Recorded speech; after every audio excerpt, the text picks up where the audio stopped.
एक राजा था जिसका नाम था चंद्र। उसके बेटों को बंदरों से खेलना बड़ा अच्छा लगता था।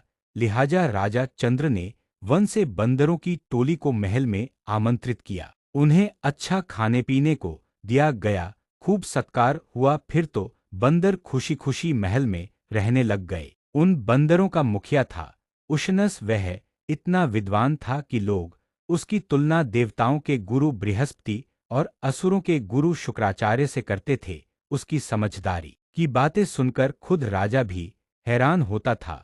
उसने उशनस को राजकुमारों को सीख देने के लिए भी कहा। अब उशनस मनोयोग से राजकुमारों को भी नीति ज्ञान की शिक्षा देने लगा। लोग देखकर चकित होते थे कि एक बंदर भी कितना नीतिवान और ज्ञानी हो सकता है। खुद बंदर अपने मुखिया का कहना मानते थे और इसीलिए उनका व्यवहार बड़ा मर्यादित था।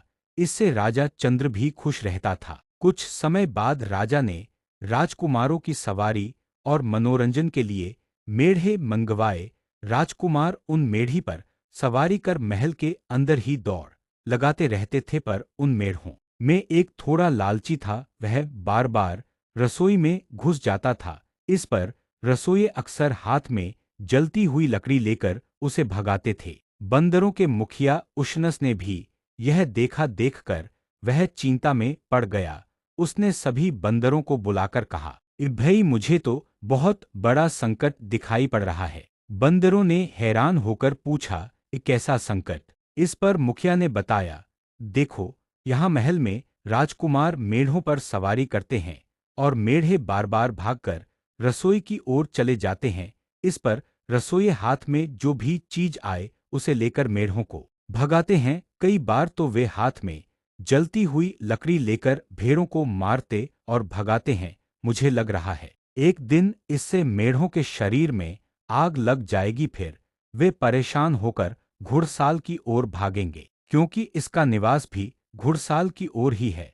जलते हुए मेढ़ों के वहां आने से अश्वशाला में आग लग जाएगी और तमाम घोड़े जलने लगेंगे। अब जलते हुए घोड़ों के इलाज का बस एक ही तरीका है, बंदर की चर्बी। लिहाजा राजा घोड़ों के इलाज के लिए सब बंदरों को मारने का आदेश देगा और हम सब मारे जाएंगे।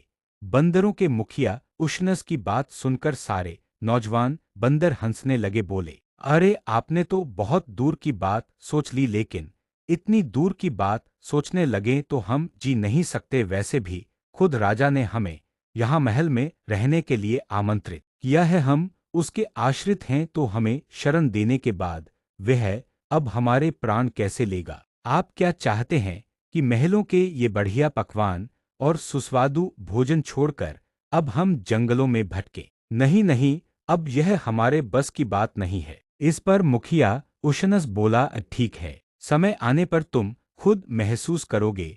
और जहां तक यह बात है कि राजा और राजकुमार तुमसे प्रेम करते हैं, तो तुम लोग भूल रहे हो कि प्रेम वहीं टिकता है जहां उसके पीछे कोई न कोई उपयोगिता होती है। बेशक राजा को बंदर प्रिय हैं, लेकिन घोड़े उसके राजकाज के लिए कहीं ज्यादा जरूरी हैं।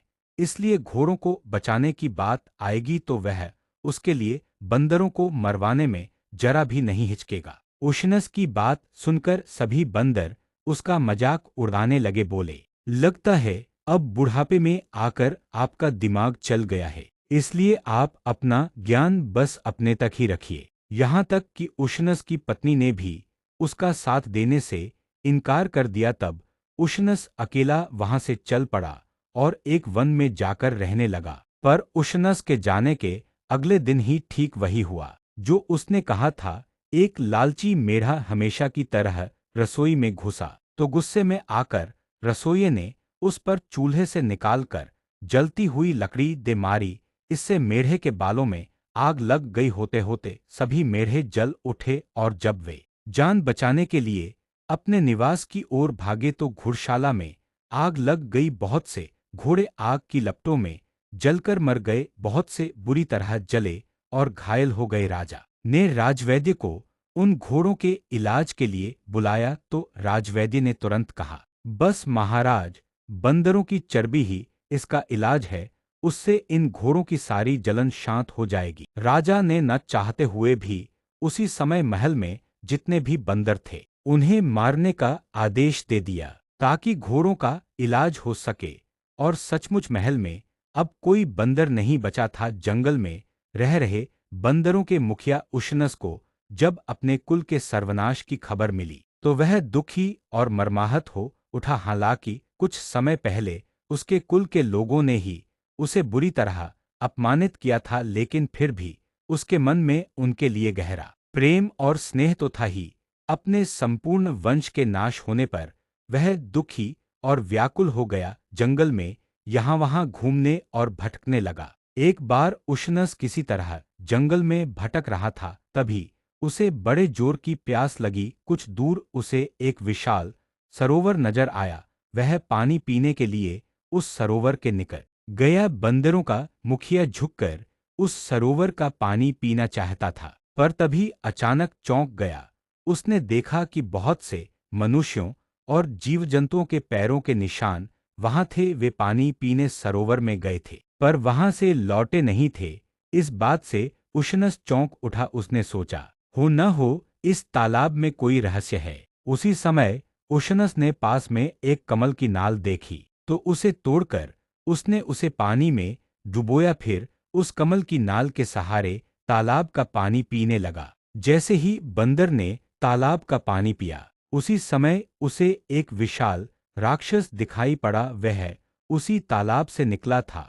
उसके गले में जगमग जगमग मोतियों की माला थी, जिसका प्रकाश दूर दूर तक फैल रहा था। उस राक्षस ने उशनस से कहा, आप बहुत बुद्धिमान हैं। मैं आपके ज्ञान और समझदारी से बहुत प्रभावित हूँ, इसलिए यहाँ आया हूँ इस तालाब का पानी पीने। इतने लोग और पशु पक्षी आए जिन्हें मैंने खा लिया, पर अकेले आप ही हैं जिसने अपने ज्ञान और चतुराई से अपने को बचा लिया। इसलिए मेरे मन में आपके लिए बड़ी प्रशंसा का भाव है। आप मुझसे जो भी वरदान मांगना चाहें मांग ले। उशनस ने मुस्कराकर कहा, अगर आप मुझसे प्रसन्न हैं तो आपके गले में यह जो अद्भुत मोतियों की माला है वह कुछ समय के लिए मुझे दे दें। उन अनोखे मोतियों की माला पहनकर उशनस राजा चंद्र के पास गया तो राजा मोतियों की चमक देखकर हैरान रह गया। बोला, अरे ये तो अद्भुत मोती हैं। मैंने ऐसी मोतियों की माला कभी देखी नहीं। लगता है कि इसने पूरे राजमहल को ही प्रकाशित कर दिया है। तुम्हें यह मोतियों की माला कहाँ से मिली? बंदरों के मुखिया ने कहा, महाराज, यह माला मुझे यात्रा में मिली है। मेरे कुल का नाश होने पर मैं इस कदर दुखी हो गया कि मन को चैन ही नहीं था। व्याकुल होकर मैं इधर-उधर घूमता रहा, कभी किसी जंगल में तो कभी नदी के किनारे। राजा चंद्र बोला, मैं तुम्हारा दुख समझ सकता हूँ, लेकिन हालत ही ऐसी हो गई थी कि न चाहते हुए भी मुझे बंदरों के वध का आदेश देना पड़ा। इसके बिना घोड़े ठीक और स्वस्थ नहीं हो सकते थे, और यह तो तुम जानते ही हो कि राजकाज बिना घोड़ों के चल नहीं सकता। इसलिए मुझे यह अप्रिय निर्णय लेना पड़ा। कोई बात नहीं, बंदरों के मुखिया उशनस ने कहा, सेवक का कर्तव्य ही है कि वह राजा के काम आए। अच्छा है कि मेरे कुल के लोगों ने आपकी जरूरत पूरी करने के लिए अपने प्राण त्याग दिए। तभी राजा का ध्यान फिर से उशनस के गले में पड़ अपूर्व मोतियों की माला की ओर गया। उसने कहा, ये तो सचमुच विलक्षण मोती हैं। मैंने पहले ऐसे मोती कभी नहीं देखे। यह दुर्लभ माला भला तुम्हें कहाँ से मिली? महाराज, मैं एक सरोवर में स्नान करने के लिए गया था। वह चमत्कारी सरोवर है जिसमें स्नान करने पर मुझे यह माला मिली। उशनस ने कहा, जो भी उस सरोवर में स्नान करता है उसे ऐसी ही माला मिलती है। अगर आप चाहें तो अपने कुटुंब के साथ उस सरोवर पर स्नान के लिए चले। राजा ने कहा, ठीक है, पर तुम्हें आगे आगे चलकर रास्ता दिखाना होगा। अगले दिन राजा चंद्र अपने सभी कुटुंबी जनों के साथ उस चमत्कारी सरोवर में स्नान करने के लिए चल पड़ा। आगे आगे बंदरों का मुखिया उशनस राह दिखाता जा रहा था। पूर्णविराम के किनारे पहुंचने पर राजा अपने सगे संबंधियों के साथ ही सरोवर में स्नान करने के लिए प्रवेश करना चाहता था, पर उशनस ने उसे रोक दिया। कहा, हम लोग एक विशेष स्थान पर स्नान करेंगे, तब हमें इससे भी अनमोल और विशेष मालाएं मिलेंगी। तब राजा भी उशनस के साथ उस सरोवर के किनारे पर खड़ा हो गया। उसके सभी कुटुंबी जन पानी में स्नान करने के लिए चले गए। काफी देर हो गई, पर उनमें से कोई वापस नहीं आया। इस पर राजा ने चिंतित होकर कहा, बड़ी देर हो गई है, अभी तक इनमें से कोई वापस नहीं आया, पता नहीं ऐसा क्यों है। उशनस बोला, महाराज, वे अब कभी वापस नहीं आएंगे। इस सरोवर में रहने वाले राक्षस ने उन्हें खा लिया। क्या? राजा चीख पड़ा, यह तुमने क्या किया? मेरा सारा कुल नष्ट हो गया। तुमने मेरे साथ इतना बड़ा धोखा, इतना बड़ा विश्वासघात। तो इतना बड़ा विश्वासघात नहीं है राजन, जितना आपने किया। आपने तो मेरे कुल के बंदरों को वन से बुलाया, आश्रय दिया और फिर अचानक सबके प्राण ले लिए।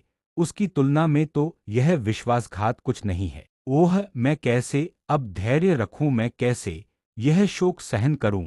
राजा ने विलाप करते हुए कहा। जैसे मैं सहन कर रहा हूं, उशनस ने कहा, इसीलिए तो मैंने आपको सरोवर में प्रवेश करने नहीं दिया, ताकि आप जीवित रहें और अपनी आंखों के सामने अपने कुल का विनाश देखें। कुछ ऐसे दुख होते हैं जो मृत्यु से अधिक संताप देने वाले होते हैं।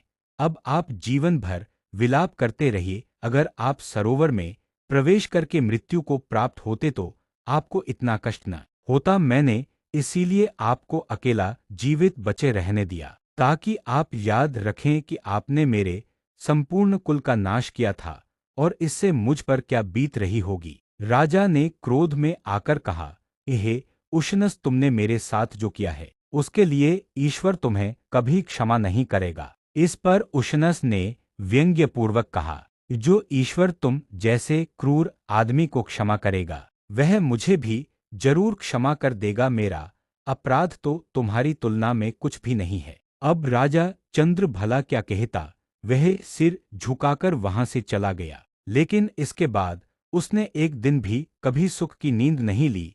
अब वह इस बात के लिए पछता रहा था कि जंगल से बंदरों को बुलवाकर और आश्रय देकर उसने कितनी निर्दयता से उन्हें मरवा दिया था। धीरे धीरे बंदरों को भी पता चला कि बंदरों के अत्यंत चतुर और बुद्धिमान मुखिया उशनस ने किस तरह शक्तिशाली राजा चंद्र से अकेले ही बदला ले लिया। सुनकर बंदरों ने उसका जगह जगह जयगान करते हुए कहा, अगर कोई बुद्धिमान व्यक्ति चाहे तो अकेला ही बड़े से बड़े शक्तिशाली शत्रु से टक्कर ले सकता है।